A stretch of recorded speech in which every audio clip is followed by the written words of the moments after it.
So far, we've only looked at one set of hypotheses, and that was our null hypothesis H naught is that the proportion, the population proportion P was equal to 0.085, and our alternative hypothesis HA is that the population proportion was, greater than 0.085.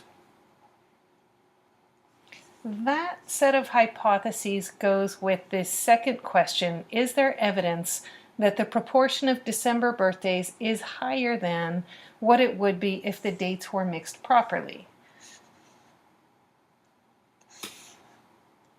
However, we can contrast that with another question, which is there evidence that the proportion of December birthdays is different from what it would be if the dates were mixed properly? Suppose that we didn't know a priori that our December birthday proportion had come out high, and we were just a little bit suspicious about the mixing method in general.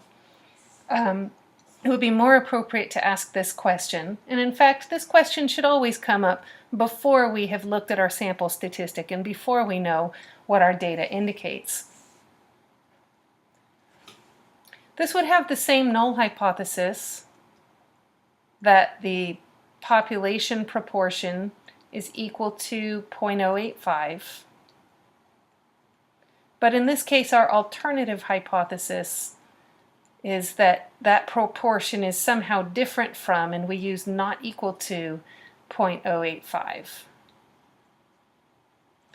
So because this symbol allows for the proportion to be less than or greater than,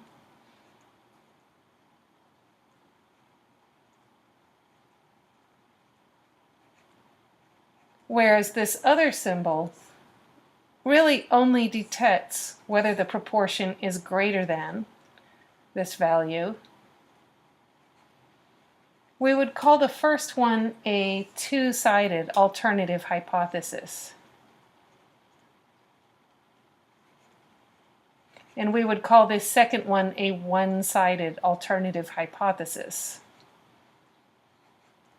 How we find our p-value relates to what our alternative hypothesis is. Supposing we have a randomization distribution already generated, as we've seen how to do, if we're looking at a one-sided alternative hypothesis where our parameter is greater than the null parameter, then what we're interested in is a right tail.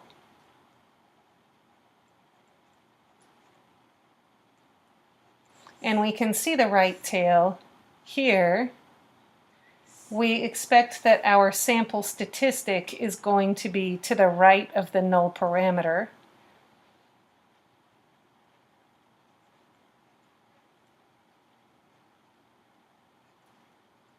And we're interested in the tail that starts at that sample statistic and goes to the right.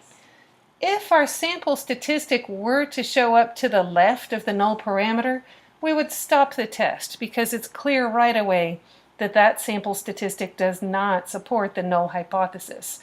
The alternative hypothesis, sorry. If we're looking only at whether the proportion is greater and we end up with a sample proportion that is less, we throw out the test, right? We're not interested in proceeding at that point. So everything we just established about this first example applies to the second example, except everything is going to be to the left instead. So this is a less than. We're interested in the left tail. This is still my sample statistic. And the sample statistic should come out to be less than the null parameter. Similarly, if it does not, we stop the test. There's no reason to continue. And we take this left tail area here to get our p-value. So up here we have p-values.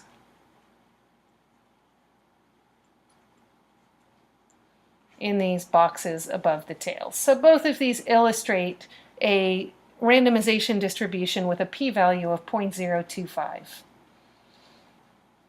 Now, if we have a two-sided alternative hypothesis, then our p-value is going to be constructed from two tails, and we have to find the areas of both of them and add them together. Generally, they're going to be of equal value, so it works to just find one and double it. But either of those ways of thinking about it works. So the p-value here comes from both tails.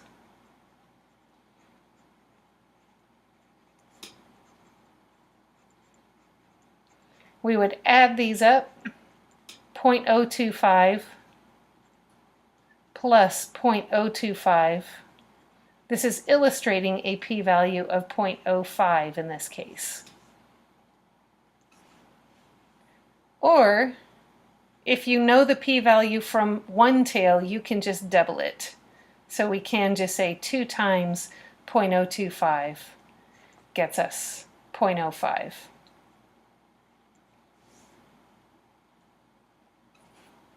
However, something I want to emphasize here, which we'll see if we come back up, we always choose based on the question asked, never on the data. So we're not allowed to look at our data, find our sample statistic, see which side of the null parameter it sits on, and then choose to do a one-sided test in that direction. If we don't know a priori which direction is of interest, then we have to do a two-sided test. So, never based on the data, meaning if you have to look at the data to know,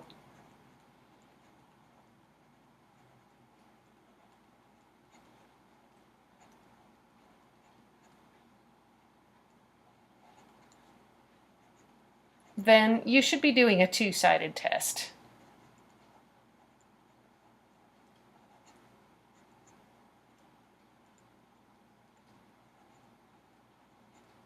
In our draft lottery example, it's not entirely clear which of those we should have done. It really depends on at what point the suspicion was aroused and what aroused that, what the suspicion was at that point.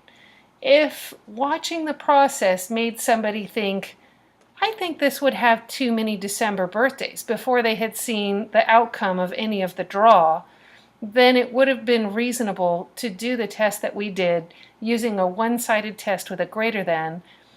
If instead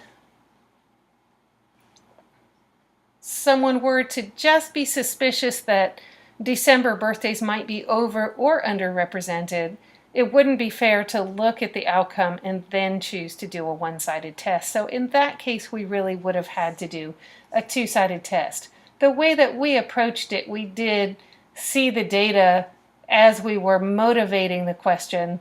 So it was sort of a little bit more removed from seeing what the correct process would be for choosing appropriate hypotheses.